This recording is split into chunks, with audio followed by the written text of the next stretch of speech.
Good evening, everybody. Welcome. I'm so glad to see so many of you here from all over the place. I've been keeping an eye on the chat, seeing people letting us know where you're tuning in from, and it's incredible how many people are coming from all over the place. I'm Jennifer LaRue, and on behalf of the Mark Twain House and Museum, I want to welcome you to tonight's program, which is a whole new story that you've never heard before about the sinking of the Titanic. And for those of us who are Titanic fanatics, it's really exciting to hear a whole new aspect of the story that we've never heard before. So we'll get started in just a few moments. I want to do just a few little housekeeping duties, if you'll just bear with me for a moment. First of all, you're chatting away in the chat. Keep doing that. That's part of the fun of the virtual programming the format. And I want you to know that while this program is being recorded and you can come back and watch it again and again anytime you like, you can also keep chatting because the chat remains alive in perpetuity. So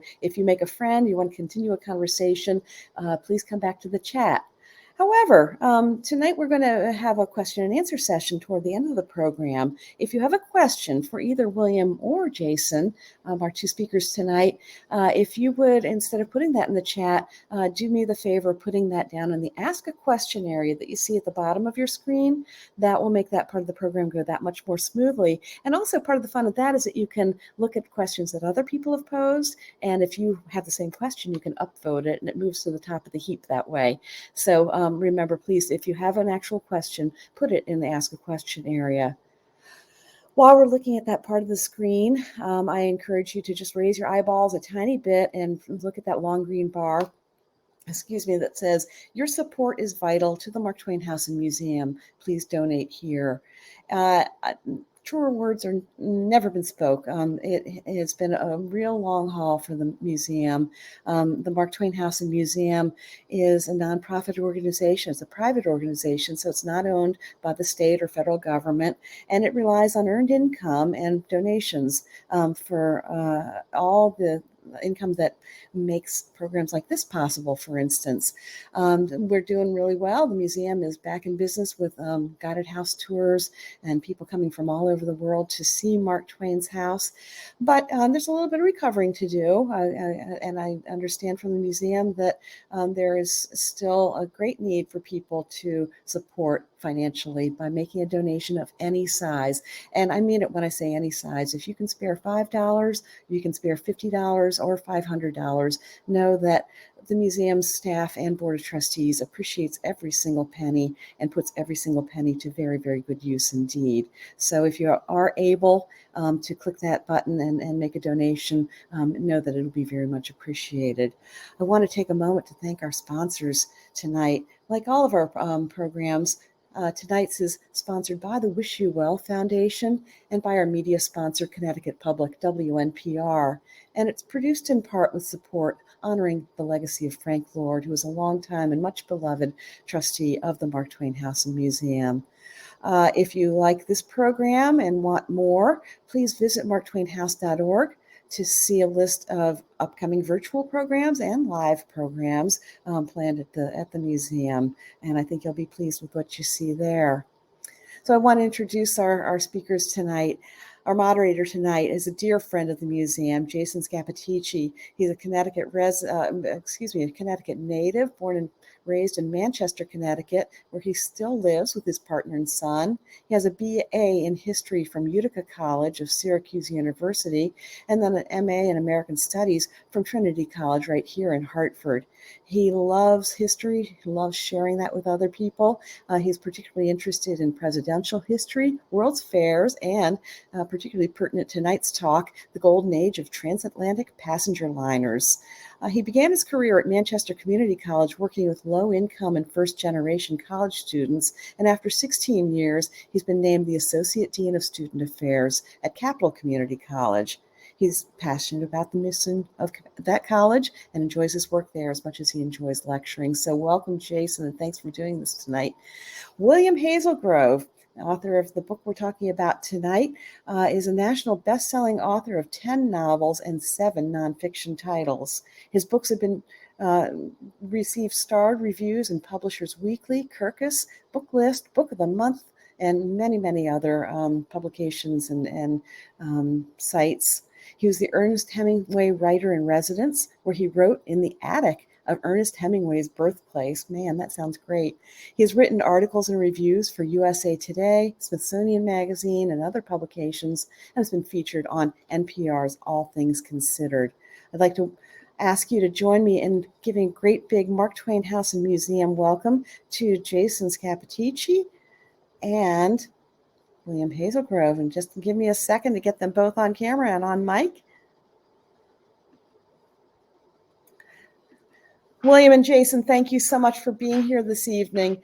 And before I turn things over to you and disappear from screen for a little bit, I do want to point out that the museum has not yet received its copies of tonight's book. So I would like to point out that people can purchase a signed copy by clicking the link in the chat.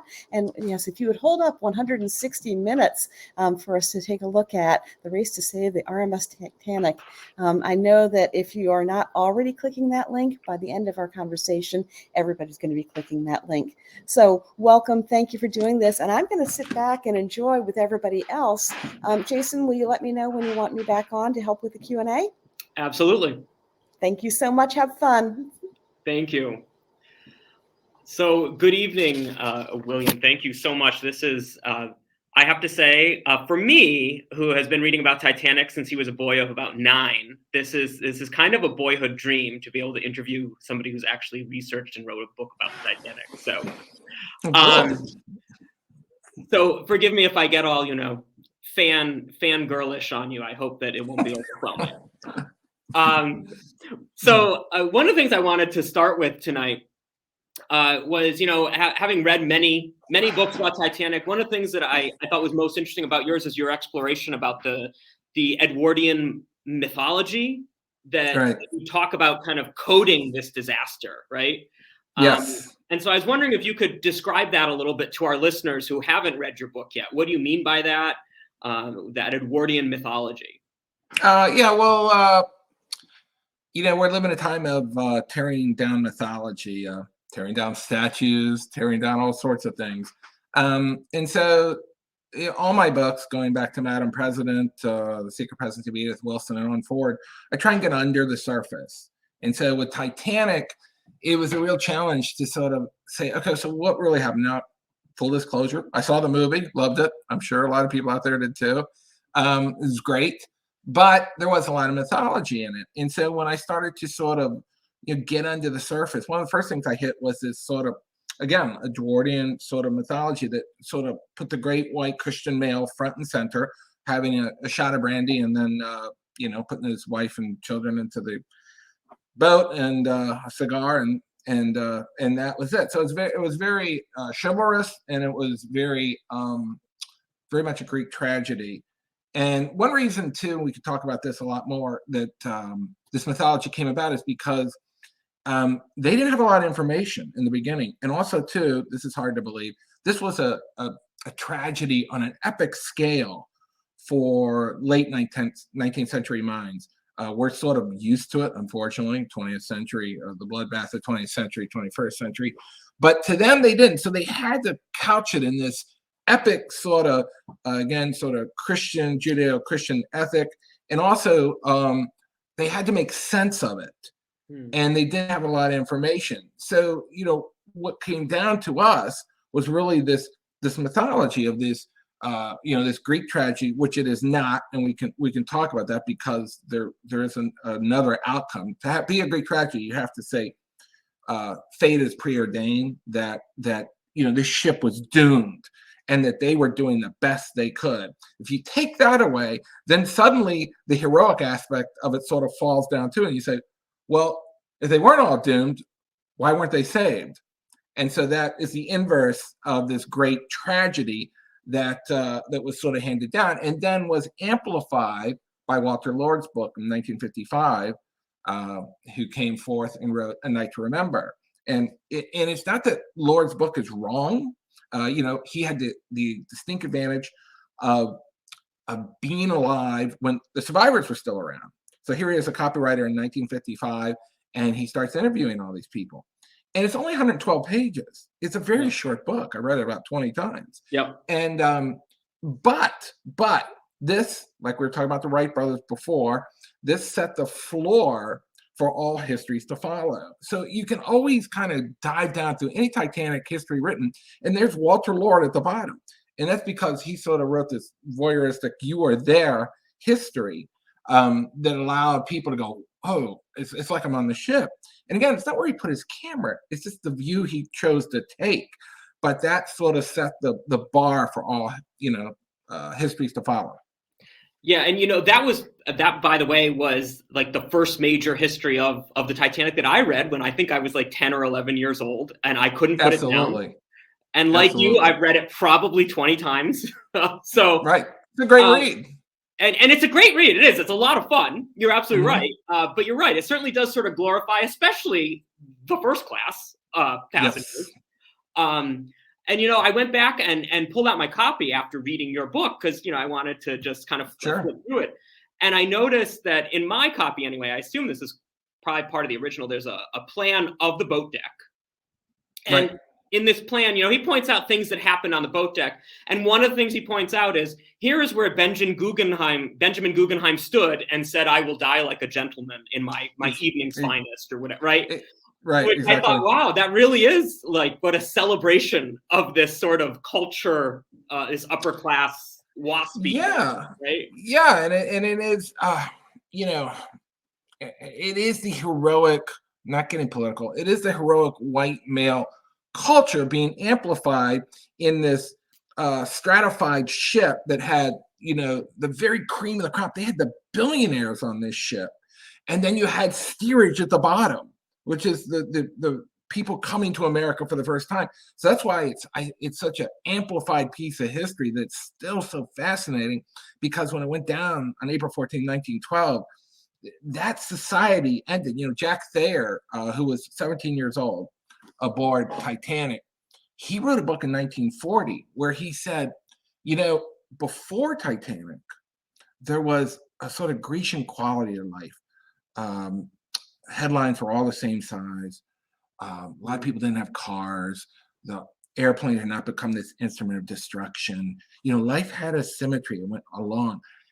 After Titanic, life broke apart, and we had the carnage of the 20th century. So this is a great dividing line between this sort of dreamy 19th century and the hard reality of the 20th.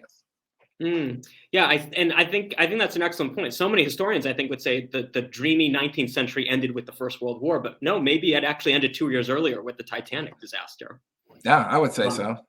So one of the things that I was curious about, since you do go in depth into this sort of debunking this Edwardian mythology, what's the reaction been from people as you've taken this around? Because I think some people really like that Edwardian mythology. It's romantic, and they like that drama. Yeah, well, there was a big 2-page spread in the Daily Mail, the Daily Express in London, and that got a lot of play because they had it with everyone didn't need to die. Book blows the lid off Titanic mythology. Well, I got all sorts of stuff back from that, and there are people who are very invested in the Titanic story as it stands. Yeah. And again, when I wrote Wright Brothers Wrong Story, where I went after the Wright mythology, I got the same reaction from, the Wright people. They were just, they're crazed. And in Titanic, there are people who are super invested in these facts. And they're actually, I don't want to jump ahead too much, but they're called Lordites, a lot of them, because of Captain Lord. We can talk about that. And they just saw me as this blasphemous attacking what is gospel to them.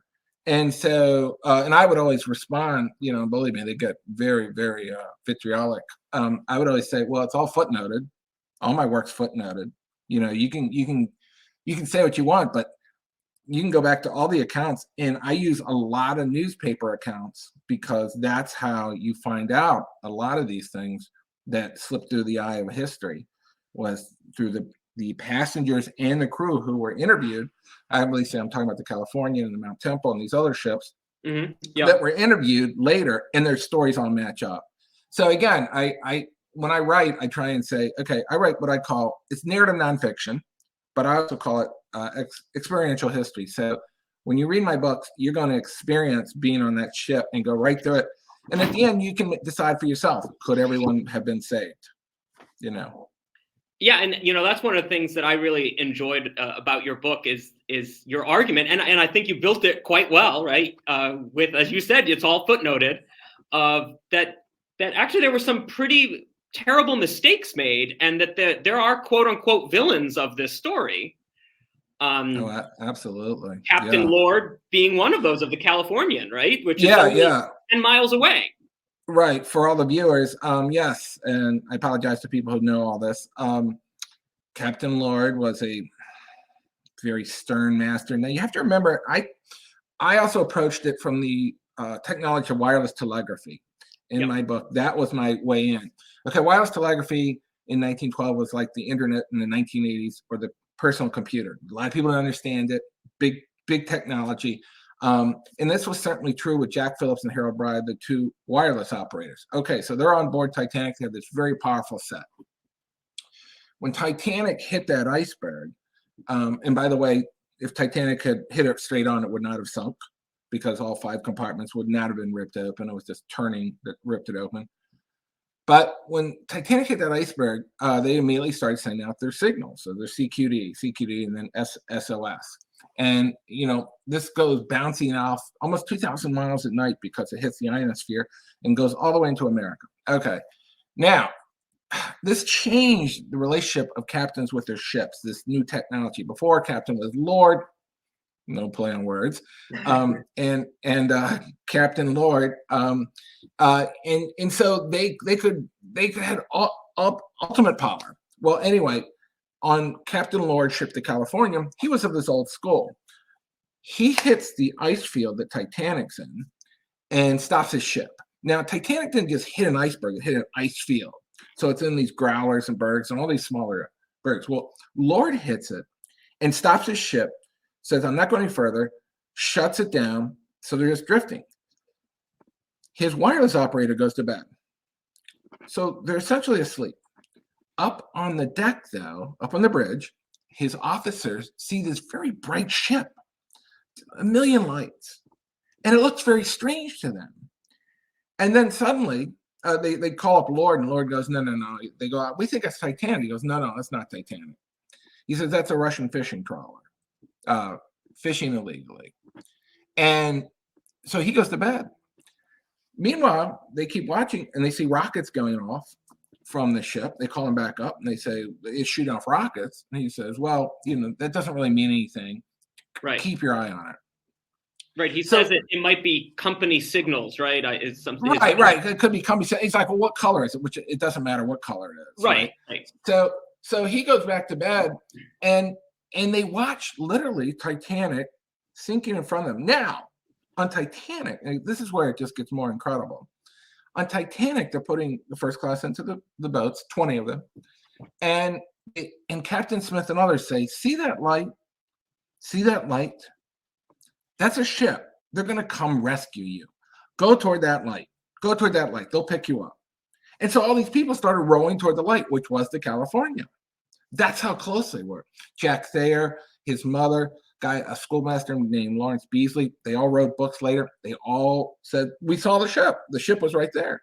It's in 1 million newspaper accounts. So this was not fabricated, but this is one spur of the, my thesis, which is, people on Titanic could have been rescued, and certainly by the California, which Captain Lord refused to move and to recognize that this was Titanic 10 miles away. And to believe his wireless operator, right? He even asked his wireless operator, well, what ships are nearby? And he says, only the Titanic is nearby, sir. And he basically kind of refuses to believe that, Yeah, he says, no, that's not. He goes, no, that's not Titanic. And even though it was literally one side of the ship was out of the water, and they said, and you read my book, as they're discussing it, and this is all verified by the actual investigation, the Senate investigation that followed. They said, it looks like it's sinking. That ship looks like it's sinking. And And of course, Captain Lord is like, no, that's just the refraction of the horizon light you're seeing. So he absolutely was not going to go into that ice field and risk his ship. And ultimately ruined his own career, really, right? He was later fired as a result of Absolutely. So what happened is the Senate investigation, he got back to New York, and he told his crew, he told everybody, don't talk to anybody. Don't say a word. And of course they all did. So they get interviewed by reporters, and they tell the reporters, a headline appears saying California could have come to the aid. Doesn't. Lord wants to get away. He wants to go back to sea, get the heck out of New York, but the Senate grabs him, the Senate committee grabs him, and they find him guilty of negligence, of not coming to the aid of Titanic, and basically eviscerate him. And the British inquiry does the same as well. And he's stripped of his command and goes, and is basically disgraced forever. And the other, so I think lots of folks might know about Californian, but the one that I didn't know nearly as much about is the Mount Temple. Right. Yeah. So the Mount Temple's on the other side of the ice field. A guy named Captain Moore. He is he's commanding. Now, Captain Moore is a 50-year man. He's worked for the company a long time. He approaches, and he's turned his ship around. He got the CQD. Okay, so he got it, turned his ship around, fired up the boilers, got his lifeboats uncovered. He's ready to go rescue. Now, he comes flying up and he tells the passengers, don't go up top. Whatever you do, don't go up top.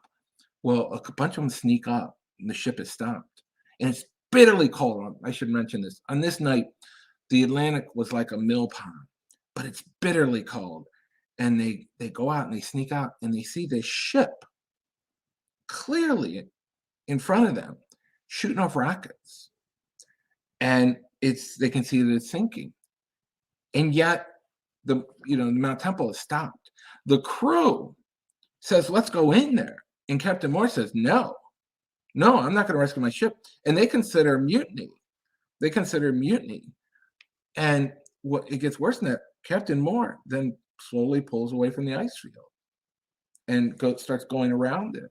So how do we know this? Well, we know this because they were all interviewed later by multiple different newspapers. This is why, again, the people who sort of went after me on the book, the smoking gun is the fact that they were all different newspapers they talked to, and their stories all match up. So, you can't say, oh, well, they coordinated their stories. It's ridiculous.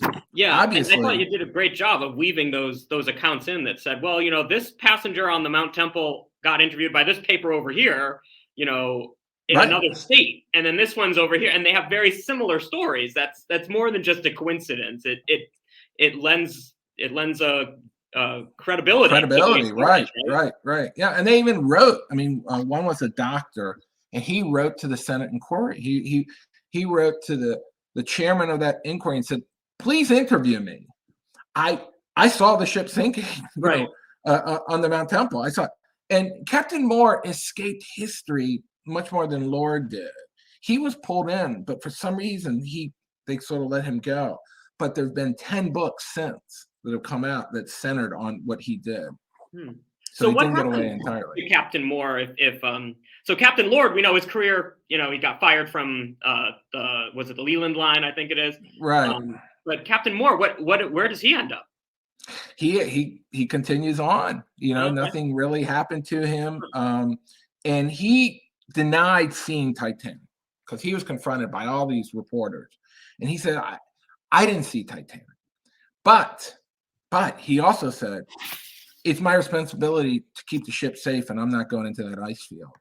So he had it both ways, And by the way, Lord spawned this whole conspiracy theory. They're called Lordites, who say Lord was set up as a scapegoat, that it was all just a put on.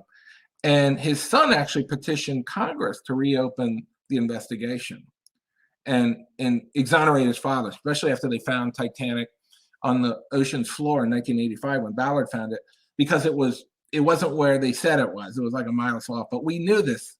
Everybody knew that they were off on their longitude and latitude. Right. But so they actually did reopen it. But the point is, at the end, they said exactly what the original inquiry said. There was one ship firing rockets, and that was the Titanic. Because Lord's whole thing is there was another ship. There was a mystery ship. It's called the mystery ship.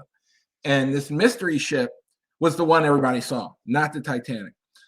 But the Senate inquiry, British and American both said, no, there was only one ship firing rockets, and that was the R.M.S. Titanic. And that's what you saw. So I see in our chat someone's asked a little about the lifeboat. So we can pivot a little bit to that because I think that's a really interesting point, and I think one of the failures that evening, right, is that many of these lifeboats pull off with 25 in a boat for 65, with 30 in a boat for 65, and as a result, as you quite clearly illustrate in your book, they have space for about 1,100 in lifeboats. They're loaded with 700. There's 400 short. Right. Yeah, it's the darkest chapter of Titanic. You know, the film touched on this a bit. Yes. But really, it's sort of the dirty secret of Titanic. So what you have is you have the first class being loaded.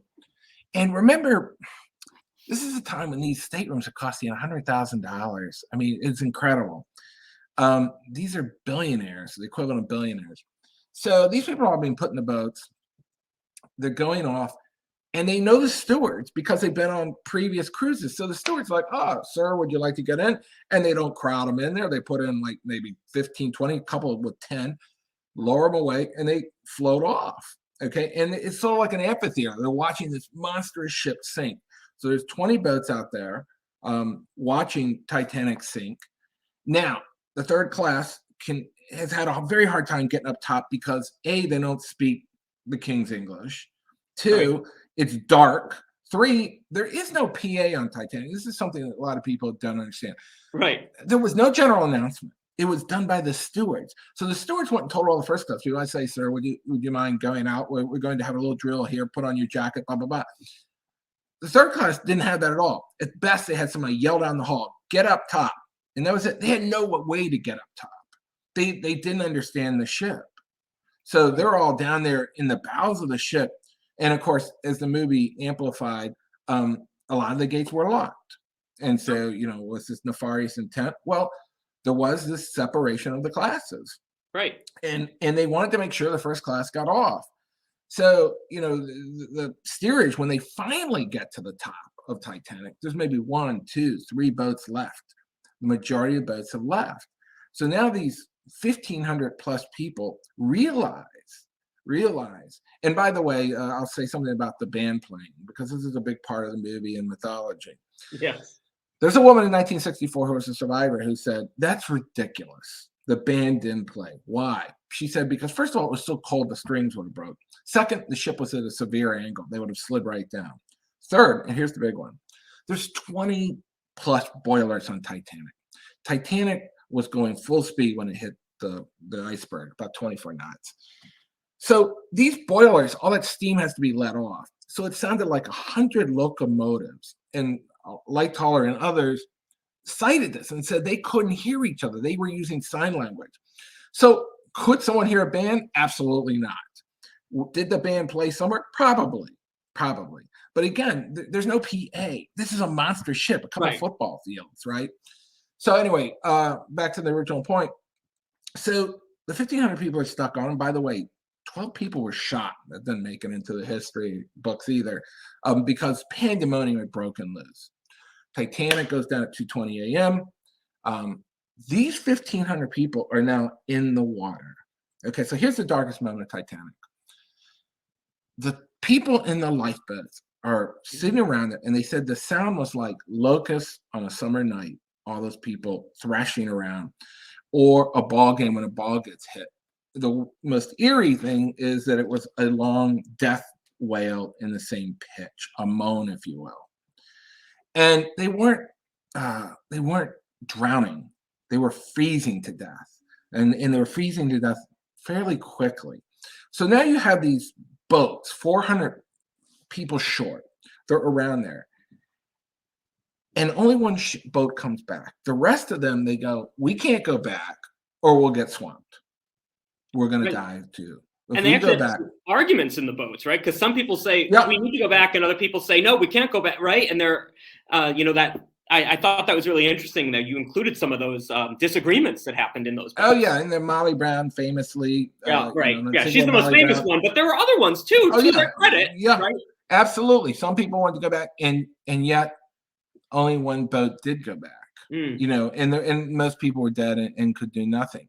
Right. So They only plucked 4 from the water, I believe it was, right? Right, exactly. And so this is a very dark moment for Titanic, because when I do this in a PowerPoint presentation, one slide I show is the actual lifeboats that they brought back on Carpathia and dropped off in New York, because these aren't dinghies. I had a sailboat in Chicago, and I had a little dinghy. These were massively reinforced ocean-going lifeboats, and they sat very high in the water. These people could have gone back and started snatching people, at least from the periphery. Yeah. But they didn't. And so there you go on the thesis of they could have all been saved. You could have saved 400 people right there. So, one of the things that this brings to mind to me in terms of, right, we know there's no PA system, so we know communication certainly is a problem, right? There's no lifeboat drills, they're not required. So these things, they're not really prepared necessarily for something like this. But the fact that the boats are going off half filled, the fact that one of the things I thought was really interesting, you tell the story of a quartermaster who's stationed at the stern of the ship and who doesn't even know that there's a problem until he sees a lifeboat drifting by, and then he calls the bridge and he says, should I be up there helping? And so Captain Smith, I feel like, often gets, I don't want to say he gets off easy, but I feel like sometimes he does. Do you think this is a failure of leadership? Absolutely. Captain Smith, he was a 30-year man. He had just given his an interview saying, shipwrecks are a thing of the past. These ships are so technologically advanced, and just a nod to the whole unsinkable thing. Titanic was deemed unsinkable because it had electric, doors, if you will, or gates on each bulkhead that would slide up and seal it off. Okay. The problem is that it went up to E deck. They didn't go up all the way. Why? Because you couldn't have a ballroom with these big walls going to the middle of it. Right. So, think of yourself sitting in your living room, and you leave the door open to the room next to you, and it fills with water during a storm, and suddenly the water goes up and over the ceiling. Well, that's what happened with Titanic. Titanic could have floated with 4 compartments flooded. The problem was, and this is how architect Andrews knew that it was going to sink right away when Captain Smith said, are we going to sink, or will she founder? And Andrews knew. He's like, you have maybe 2 hours, because with 5 compartments flooded, it's sort of like a canoe with a big weight in it. It's pulling the bow down so far that there's thousands of tons of water rushing in, and it's going up and over E deck, up and over E deck. Think of stairs inverting, and the water's climbing up and over. That's why you knew. That's why you knew it was going to founder, to put in his words.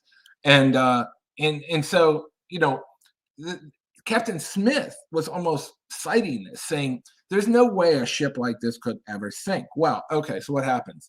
He rams into the iceberg after, of course, with multiple ice warnings. We can talk about all that. And he's like a duck hit on the head. He can't quite get it into his head that this floating palace, this hotel, is going to be at the bottom of the North Atlantic. And so when it happens, he goes down to the wireless room and says, send CQD. We've hit an iceberg, gives him, the longitude, latitude. He comes back, and Second Officer Lightoller is like, sir, we should uncover the lifeboats. And now this steam's blasting off. Okay, now this steam is just this horrific screech, probably like a Stuka dive bomber in World War II. And Smith is not reacting. And he's like, sir, we should uncover the lifeboats. And so he says, yes, uncover the lifeboats. So he does that. After that, Smith pretty much disappears. He's helping to get some people in the boats. He's like, go toward the light. And then he goes down to the wireless room at 2 a.m. And he says, men, you've done your duty, to Jack Phillips and Harold Bride, the 2 wireless operators. He says, you've done your duty. It's now every man for himself. And of course, they stay. They stay until those dynamos die, which is very heroic. Smith disappears then. Now, getting back to mythology.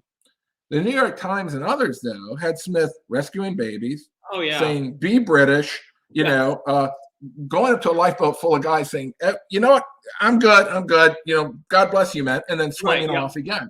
None of that happened. Smith was just probably stunned.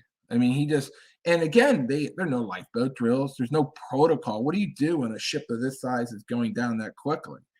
He didn't know. He just, this was his capstone of his career.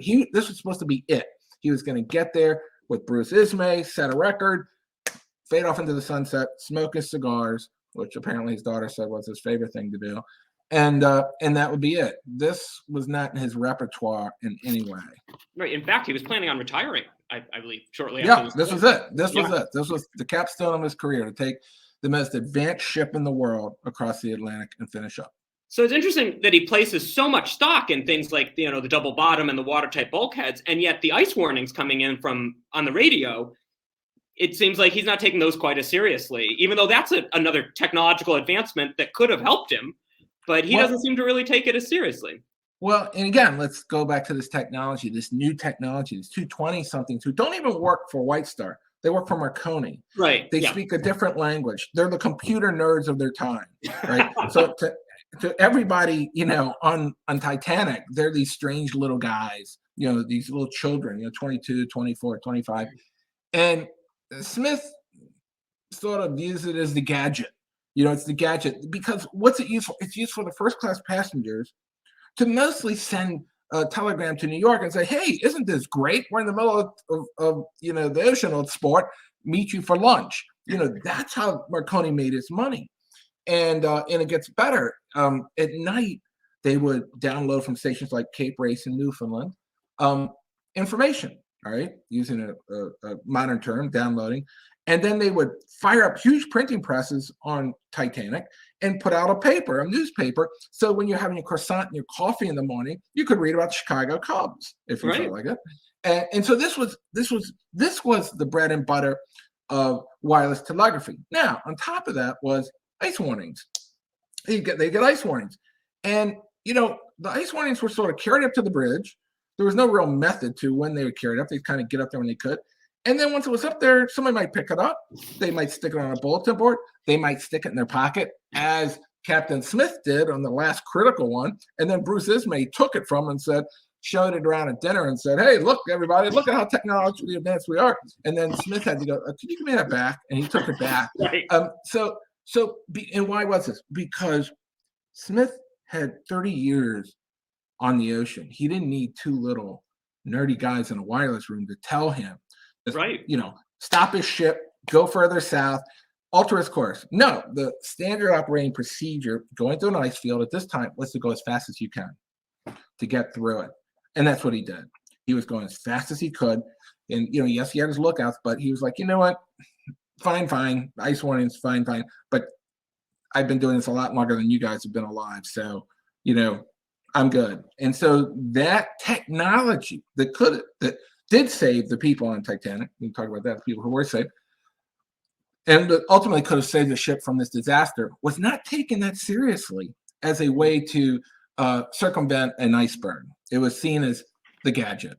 In fact, you said that many captains at the time, contemporaries of Smith, saw it as sort of like a toy. It's cool, but it's not actually very useful for what we're going to rely on our instinct, because we've been doing this for 30 years and our instincts are what's going to get us through.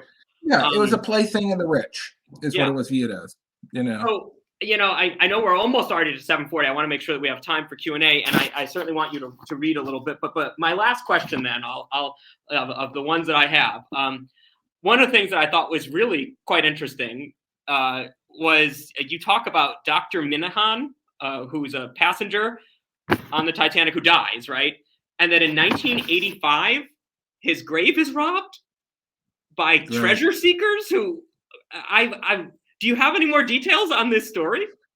Just that, they stole his skull and his the artifacts, and because Dr. Minahan was sort of upper middle class guy, and they stole his watch fob, He had some gold coins on there. He had some bonds. He had some fingernail clippers.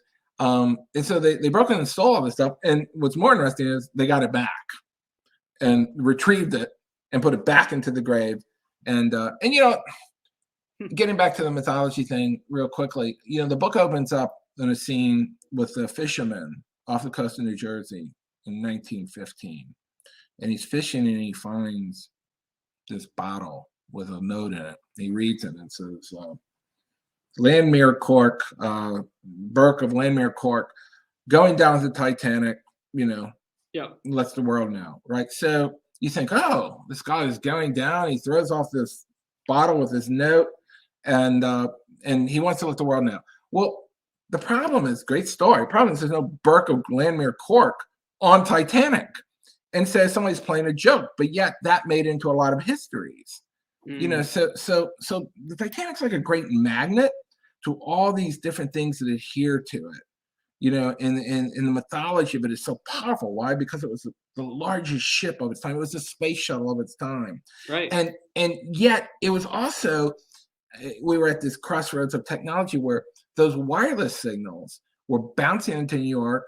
And kids in New Jersey with little sets were picking it up, around their kitchen table, and their parents were like, "What are you talking about? It cannot sync,"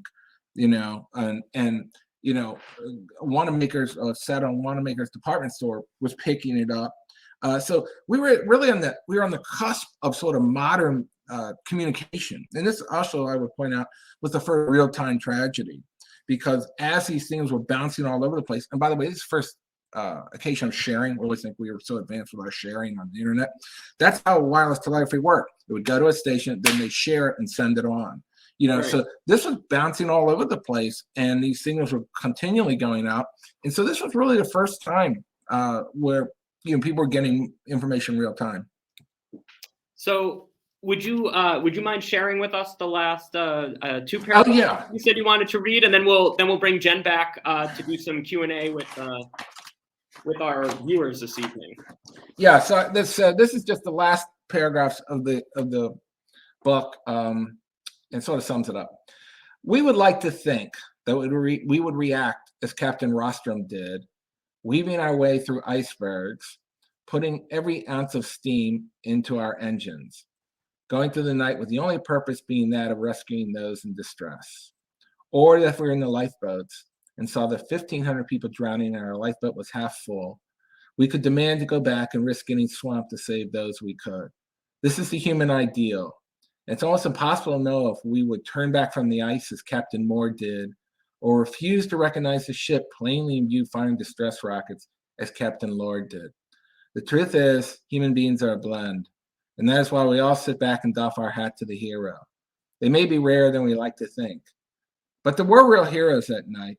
And we're once again back to those two wireless operators, Phillips and Bride, tapping away and sending out their very basic human question. It's a universal question, really, a very human cry that comes down through the years and still tests us every time we hear it. On the Titanic, lying on the ocean floor, the wireless set from 1912 remains. And it's fitting that as of this writing, there's a plan for it to be brought back to the surface by underwater robots. Many feel this will be a fitting tribute to Harold Bride and Jack Phillips, and perhaps it will have one last message embedded in its transmitter coils. Undoubtedly, if they could extract that last plea, that last electromagnetic impulse, it would be that very human question we still ask of one another. Will you come help us? Thank you. Absolutely. So, Jennifer, would you like to join us? There you are. Welcome back. I need to compose myself a moment after that, though. I have to say, I'm a lifelong fan of Titanic lore as well, joining Jason in that. And I've learned so much this evening. Thank you so much. And what I'm struck by is the frank humanity and the understanding of human impulses that has informed your treatment of this. It's not stereotypes and it's not brash statements. It's you're really understanding people's impulses, and I'm grateful to you for that. We have a lot of awesome audience questions. So I'm going to go to those right away, and I might have one of my own in a moment too. But so I'm going to kind of summarize. A lot of people have questions about movie versions and their impact and their influence and their reality. So we're talking about, Sharon Peters asks about the 1953 Barbara Stanwyck version. There's the 1958, my favorite, A Night to Remember, the Leonardo DiCaprio, James Cameron, Titanic, and there are others, Unsinkable Molly Brown, of course. Can you assess those in any way and talk about whether they have influenced our thoughts about Titanic in a positive or a negative way or a realistic way? Well, yeah, the early films. There was actually a film made right after Titanic sunk. It was a silent movie. I forgot her Really? name. She was an actress who was in one of the boats, the boats that got away. She was with the first class people. And they made that thing literally within a year of it sinking. No print survived, but she had a nervous breakdown making it. They tried Wow. to, So anyway, we jump up then to A Night to Remember. Lord's book comes out. They come out with that movie, and that pretty much mirrored, Lord's book. It was, Lord's book is written in scenes, and so that sort of went along. So we really, after that, I think there was a few others. We had sort of a quiet period, and then we had James Cameron's Epic. Now, he was apparently quite the Titanic guy, and he obviously went down and saw it. And so I think he really wanted to try and stick to the facts as much as he can. And I think he did a good job with what he had to work with in terms of he also had to dramatize it because, he had to put that love story front and center that, would pull people in. And, Sure. but obviously he wasn't there to rewrite history, although he does mention some of these things in passing, but you'd have to be pretty, apart from the story to go, oh yeah, that's Captain Smith, and he really didn't do anything. And there's the California. I mean, that wasn't his intent with that movie, so, it tells the story, but it doesn't tell the whole story. The other thing, and you, I'm sure you found this, William, the Nazis made a propaganda film about Titanic. Right. Oh, They absolutely did. Yes, they did. Yeah. Because they were like, oh, this is a terrible failing of English society. Right. So let's depict these English as these terrible classist people who kept poor people below. And they made a total propaganda film. You can see clips of it on YouTube if you're interested. Yeah, it's very bizarre to watch that. And it's really weird. But the Nazis used it too. Yeah, and there was a guy who wrote. I didn't know that. Yeah, there's a guy who wrote a book that came out before Titanic sunk that mirrored the tragedy, and this is given conspiracy theorists all sorts of stuff to go with, and it just was a horrible coincidence. He wrote a book about a Leviathan, the world's biggest ship, sinking on its maiden voyage. So it's out. All this stuff sort of goes out there, floats around. And I'm aware of that too, and I think that's part of why this resonates with us. And Neil Mera has said, what do you attribute the enduring interest in this tragedy to? All hang on every word 100 years later. So can you talk about that a little bit? Yeah. Why is this so compelling? I think, and I think it's a tragedy, but also it's a slice of Edwardian life at the time, a slice of America at the time, a slice of this class structure, and it's really the 19th century bashing up against the 20th century, where epic failure and again, human failing is as much to play as this iceberg sitting there in the middle Atlantic that Titanic finds on its maiden voyage, and I think that literally having these people who are at the very top of society on this ship going down with it, and many of them didn't. They got into the boats, and then having the poorest people, the people who were coming to America to find a better life, also on the ship. it makes it this big composite. It's this fascination with this class structure at the same time with this monstrous ship that is going down, and it's also a world that is ending that is ineffably fascinating to us, where the old Grecian world, that I'll use Jack Thayer's words, where this sort of dreamy world is going down on the night of April 14th, 1912, and then you sort of wake up into a very different world, that is foreshadowing the great tragedy of World War I, World War II, the atom bomb, just, and so, sort of like Scott Fitzgerald's final line of The Great Gatsby, where you say, so we beat on, boats against the current, borne back ceaselessly into the past. But what that line means is that we are eternally people of a small town. We're people eternally of a village, where we're always looking over our shoulder, even as we're dragged ahead. And we're haunted by that. And so Titanic haunts us forever. It's this haunting thing. It's just, we're always looking over our shoulder. And there are other audience questions, but I will ask, will that go on in perpetuity? Do you think 100 years from now, people will still be talking about Titanic, and 200 years from now? I do. I think there's certain events that people fixate on because it's a human milestone, and so I think it has all the. I mean, with all our technology, we're still just humans, and so humans trying to survive, and so Titanic is very much a survival story, And by the way, the two wireless operators, only Harold Bride survived. He survived under a overturned boat in that Atlantic, and then he got pulled onto the top of it, and he actually ended up telling the story of Titanic in my book. This actually happened. He got told by Guglielmo Marconi, don't tell anybody about your story. Don't tell anybody. I've arranged for you to talk to New York Times for $1,000. And so when he gets back to New York, Marconi goes and pulls him off the ship and takes him right to a hotel where he tells the story of Titanic to New York Times reporters. And then that appears in the paper. And that's really the first accurate account of what happened to Titanic. And so in the book, it's all a look back as he thinks back and remembers what happened. So, yeah.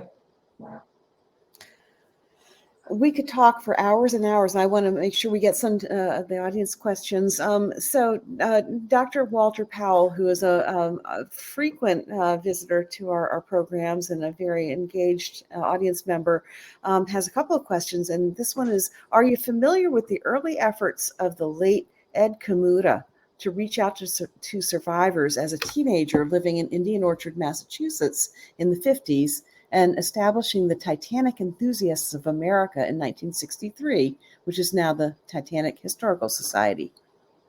I'm not, honestly, I'm not. I'm sorry to say. It sounds like a fascinating story, but I'm not, I have been to the little museum, and it's worth a visit.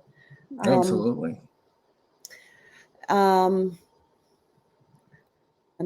Dr. Powell has a lot of questions. I'm going to go ahead and let somebody else have a chance. Sharon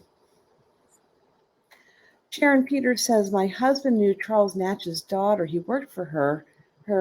His grave site is in Columbia, Connecticut, in the same cemetery as my husband's family. Is anything known about the graves of any other lost on the Titanic? The graves of the Titanic? Yeah, the people who were lost on the Titanic. Well, and just sort of an omnibus, I'll talk about the survivors. When Titanic went down, the bodies were mostly gone. When the California finally got around to coming over there, there was no bodies to be found, really.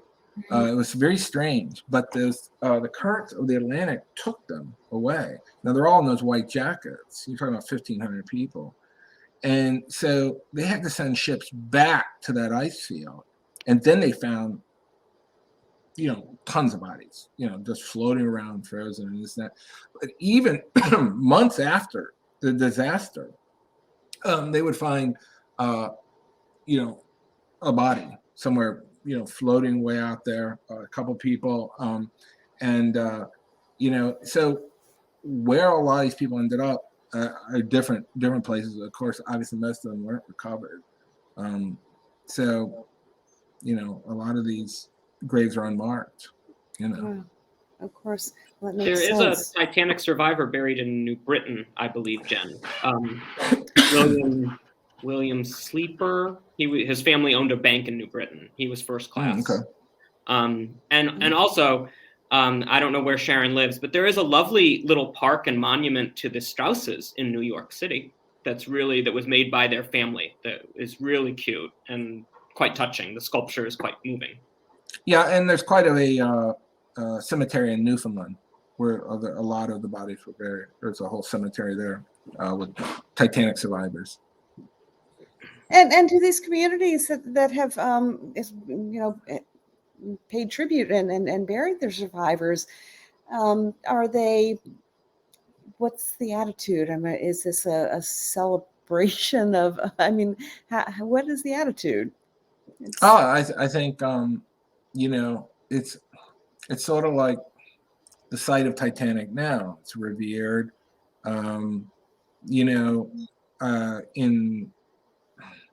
They're talking about trying to bring up the wireless room from Titanic, but it's already been caught up in the courts because a lot of people say, well, this is a grave site. You can't bring these things up, And so I think probably anything connected to Titanic has that reverence paid to it of this great tragedy of the early 20th century.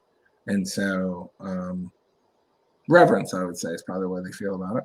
Okay, that's good. And that's so Seth Dewey in our audience tonight says, do you think artifact collection from the wreckage should be allowed or the site should be preserved undisturbed? And then Dr. Powell says the survivors university felt that the artifact should be left alone as it was a grave site. And they talked about Bob Ballard's 1987 lecture, Genie being out of the bottle. So yeah. It's tricky to think about individual private relationships versus the public need to know and the public's attachment to this event. Yeah. I mean, and it's disintegrating. So that was the argument of the people who want to bring up the wireless room was it's not going to be there. And the counter argument is, well, so what? It shouldn't be brought up anyway. It's sort of like going into a grave and digging somebody up. So yeah, I mean, you can see both sides because it is history, And I did see the Titanic. There was an exhibition going around that came to Chicago, which is where I live, and it came to the Museum of Science and Industry, and it was actually a piece of Titanic. They brought up a piece of the iron plating, and what hit me when I saw it was how primitive it was. How these monster rivets and everything, and you're like, it looked more like something out of an old tank, But that was the cutting edge, technology of the time. So, I'm just going to end by saying, Jason, I'm older than you. I don't know how old you are, William, but I want so 25. 25. Okay. I bring this up by way of saying I've shared with both of you that in raising my children who are now 28 and 25, we commemorated every year the anniversary of the sinking of the Titanic, and we had a dinner and we had the White Star Line China, reproduction, obviously, and really paid reverence to it. And I think that's unusual. Do you think do teenagers today have any idea? Do people in their 20s today have any idea? There's not a new Titanic movie out. What do you think is happening to this history? Well, all I can say is that in actual fact, because of James Cameron, a lot of people did click on, especially young people, onto the Titanic story. I think maybe for the wrong reasons. Maybe it was for Kate Winslet and Leonardo DiCaprio, Yeah, but well, they did click onto it, and I think it's really how they receive that information. Like there's a YouTube star named Bailey Sarian, and she did one of my books, Madam President, The Secret Presidency of Edith Wilson, which Edith Wilson ran the country from 1919 1921. And she had 1.5 million people view it, view her program. So you would think, well, who would be interested in this, in that age group, that her demographics probably 12 to 20, yeah. But I think Titanic's much the same. I think these are sort of evergreen stories that, and I mean, really, Titanic's a great story. I mean, besides the history, it's a great story. It has everything in it, and so I think actually it does have appeal all the way down. I agree. Somebody posted about the Hartford Civic Center exhibit. I brought a group of college students. I was working at MCC at the time, and I brought a group of about 40 or 50 college students to that exhibit. Many of them had never seen the movie and didn't know much about it. They said that was one of the best museum experiences of their life at that point, up to that point. One of the things, and I don't know, William, if when you went to the exhibit, if it was the same exhibit that did this, but they got a ticket when they came in of an actual biography of somebody. Oh, yeah. Right. And then at the end, They got to see if they lived or died. Right. And they thought that was so powerful to stand there and look for their name to see if they were on the survivor or the victim list, Yeah. I forgot about that. That exhibit had actual artifacts that were brought up. And, I understand on one hand, preservation of the site, which William, you say is disintegrating. On the other hand, though, to bring up these things so that it can be remembered and taught, I think is important too. So, yeah, agreed. I mean, I think there's a lot to be gained from seeing what was down there, and because the slide, again, you look at the pictures, and again, I use a lot of them in my PowerPoint slides, are very powerful. Just seeing all those artifacts of the early 20th century on the bottom of the ocean like that, because it gives you a sense that these were people just like you. And I think that's whenever I write these books, from Wright brothers to Teddy Roosevelt to Titanic, the thing that hits me are two things. One is fate. There is fate, for good or for bad, it exists. And the other thing is that these are people just like us, and this is what their fate was. And so that's, to me, fascinating and endlessly fascinating. Whenever I write about any moment in history, to me they're just like us. They're all settled down under their White Star blankets on that night. After, if you've ever been on a cruise, you eat all the time, and then you have a few drinks, and then you go into your room and you pass out. And and most of them didn't even hear it when it hit that iceberg. A few did. Lawrence Beasley heard it. They heard little vibrations and things like that. One woman said it sounded like calico tearing. But you get it. You know exactly what they were doing. And then suddenly they go up, and I don't know, it's like where everybody else lives, but in Chicago it gets to 20 below here sometimes. And you go up on top of that ship in the Atlantic, and it was 15 degrees. It was just ghastly that you were going to go into that water, and you knew it.